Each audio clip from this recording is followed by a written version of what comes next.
As AI technology becomes more enhanced, it's making it easier for fraudsters to scam innocent victims. The Ohio Department of Commerce says that's a huge risk for Ohioans.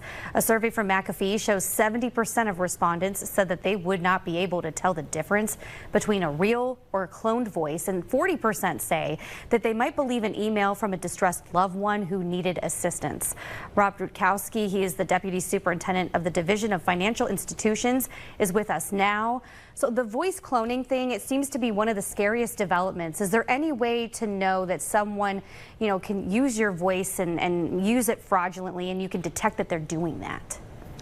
Usually what happens is you'll get someone who's calling and asking for money, and they're frantic and there's a sense of urgency. So you should hang up.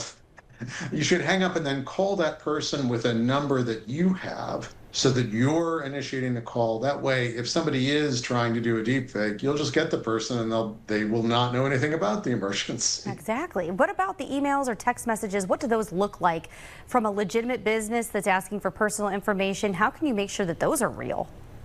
Well, in terms of a legitimate business, nowadays, there are just very narrow avenues that they have to contact you, because all of the fraudsters are sending you text messages, they're sending you emails, they're calling you, and you literally have to just reject any communication from someone that you do not know. It's gotten to that point. They've gotten so good at mimicking, the human mannerisms, the voice on the phone. Anything that maybe a loved one would be able to pick out in the messages that, okay, maybe that's not really a real person.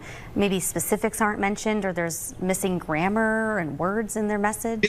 Yes, those things are true. But what they do now, they have these generative adversarial networks. They take one AI iteration, say, Google's Gemini, and then another one, say Microsoft Copilot, and they have one generate the content and the other one check it, and then go back and forth at computer speed until they generate something that is potentially flawless. It's really quite amazing. So what we're focusing on is to kind of step outside the technology aspect of it. There are programs, Microsoft's video authenticator, and Intel has a fake video detector you can use, but a lot of times this is live, and you're encountering it live, and you don't have time. So what you do is you focus on other ways, like a catchphrase and among family members.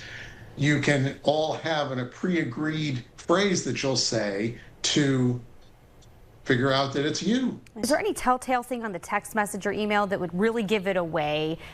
What would you do if you saw one of those? The funny thing is, they might have something that looks perfect and then ask you to pay in gift cards. Okay. It's the methodology for laundering the money that they're trying to steal from you is not caught up with the AI stuff. So anytime somebody is asking you to pay in gift cards or something other than a traditional method of payment, that is a big red flag. And the sense of urgency is the #1 red flag, because they don't want you to think. And if they can get you in that sort of excited frame of mind, your ability to think critically is going to be impacted, and they're going to play on that. A lot of this still involves good old-fashioned social engineering, trying to trick somebody to letting their guard down. Got it. Any other advice on numbers or information we should never give out? Oh, never give out your social security number. Never put stuff online. The deepfake thing, if you don't put videos and pictures of yourself online, they don't have any source material to work from. But nowadays, people put tons of stuff on Instagram and other social media. So limit that. They say put watermarks on stuff. That doesn't actually stop the deepfake, but you can at least see if something is legit if it doesn't have your watermark on it. Just monitoring your identity and things like that.